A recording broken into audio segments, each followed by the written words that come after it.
Hi, welcome back to another edition of On the Bench here with Columbus Wired. I'm Stephanie Greger here with Dave Seaman.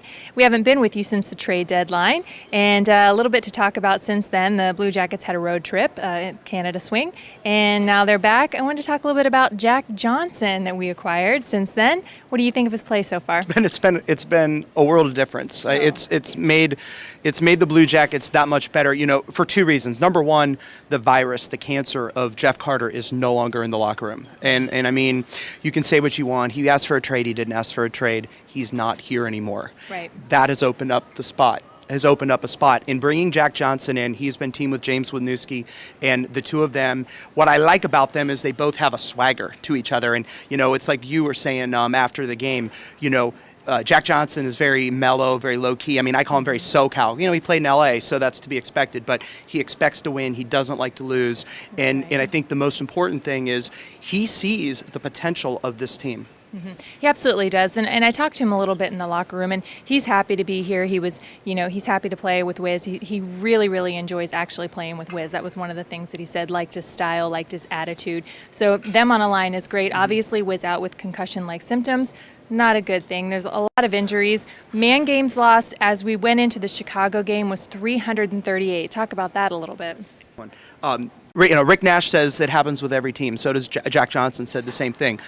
I understand that it happens, but when you look at the fact that the Blue Jackets signed Radek Martinek, he played 7 games. He's been out the entire season. Mark Letestu was picked up. He was out for part of the season. Jared Boll's been out a part of the season. Derek Dorsett's been out part of the season. Right. Your two goaltenders, Steve Mason and now Curtis Sanford, have been out parts of the season. The Blue Jackets' projected number 2 goaltender is Mark Dekanich. He played a half a period or 1 period in an exhibition game and got hurt and hasn't been seen since. So, I mean, you look at the key pieces that have been injured throughout the season. Umberger, his Ironman streak came to an end this year. Right. Injuries, you can talk about, the players can say, that's a chance for other players to step up. The bottom line is, coming into this season, the Blue Jackets have not had the team that Scott Howson went out and got for 1 game the entire year. And it's interesting, too, because once they're all healthy, as far as the D-line goes, I mean, we are going to have an incredible blue line. Mathot, particularly, you were talking about the pairings earlier. Tell me about those pairings you were mentioning. It's scary to think when you put the Russians, Nikitin and Teutin on the top line, or, you can flip them, and obviously Johnson and Wisniewski. I mean, that's solid top 2 lines. You get Mark Mathot back next season, I should say. Right. That's, whoever he plays with, and most likely it'll be John Moore. I mean, I think John Moore, who wasn't supposed to play in Columbus this year, the injury to Martinek opened the door. He's come in. I think he's had an admirable rookie season. So you take those 6 guys, and they're all under contract for next year, you got a pretty solid core coming back next year. Absolutely. And going back to the injuries a little bit, too, the injuries have, like you said, deflated the goaltending. The goaltending, wow.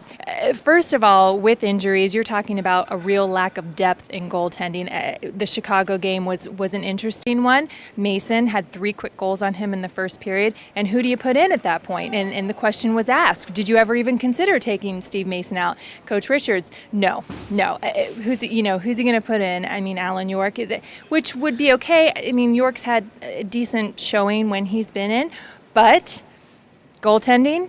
Well, that's the key about Alan York. He's played in Chicago. He's played in Springfield. He's played in Columbus. I don't think he's played more than 20 games all season long. Started because he's traveled, back, forth, down. I mean, when they went to Western Canada last week, Alan York was with the team. Right. Because Steve Mason had a lacerated finger. They thought he was going to be out. Right. They get to Edmonton. They send Alan York back to Chicago. Next thing you know, Curtis Sanford gets hurt. So guess what? Alan York is back with the team. He hadn't played in a game. He hasn't played in a game since March 8th. Yeah.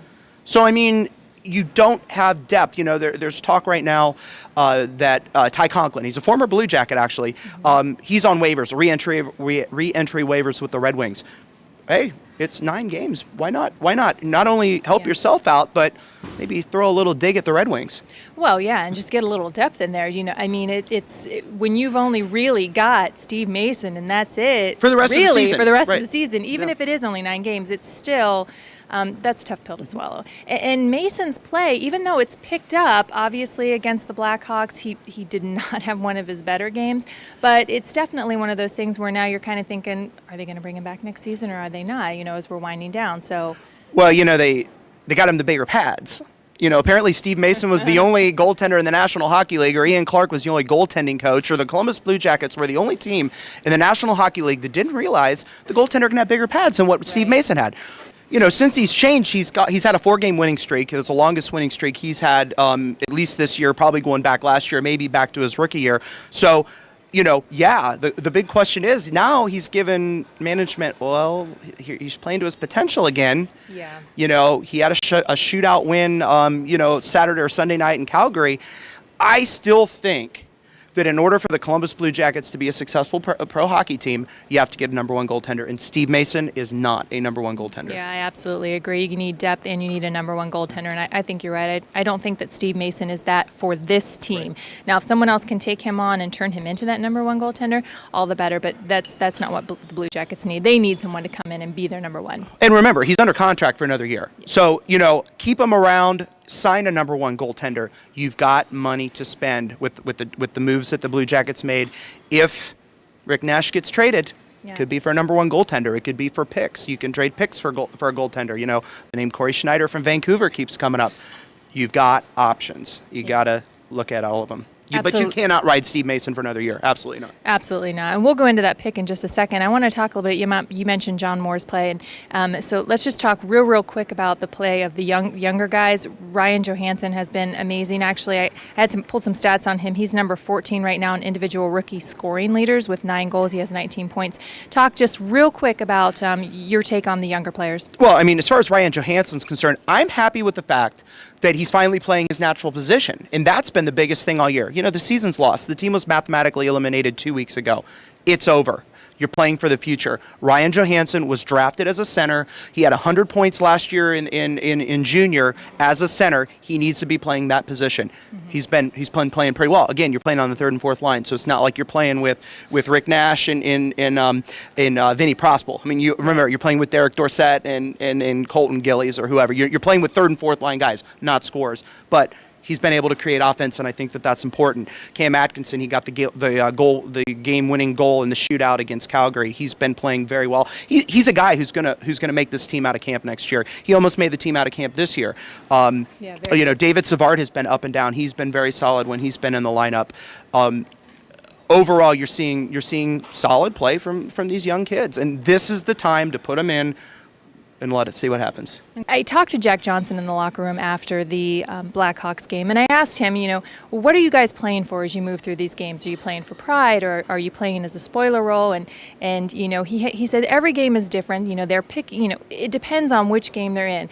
Canada night the other night they were on national television. They wanted to put their best foot forward.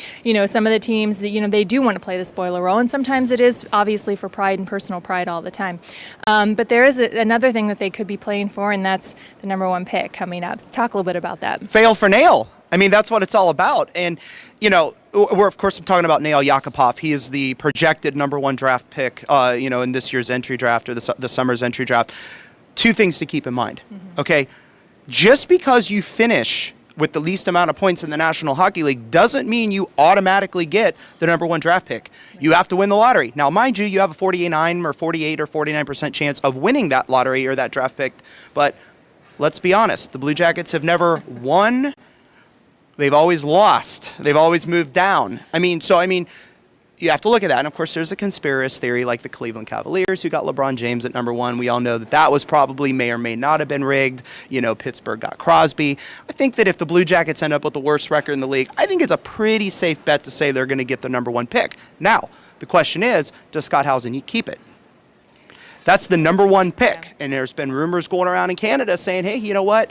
Your top 2 or 3 picks are Russian. And the Blue Jackets have had bad success with Nikita Filatov and Nikolai Zherdev. Now, my opinion is I think that's ridiculous because we have 2 really good Russians on the team right now, that being Fedor Tutin and Nikita Nikitin. So, Tutin especially. Especially, mind you, these are guys that have been brought in as free agents or through trade. They're a little bit older. Mm-hmm. But, when you talk about Nail Yakupov, he's a guy who plays in the United States. He knows in Canada, in North America. He's accustomed to the North American style of hockey. I don't think it'll be a big transition. And, to think about a line with Nash and Brassard and Yakupov as your top line, that's pretty promising. Yeah. All right, well, great job as always, Dave. Thank you. And thanks for sticking with us here on the bench. We're going to have our season wrap up for you here in a couple of weeks. Enjoy the last 9 games of the Columbus Blue Jacks, and we hope to see you soon. Thank you.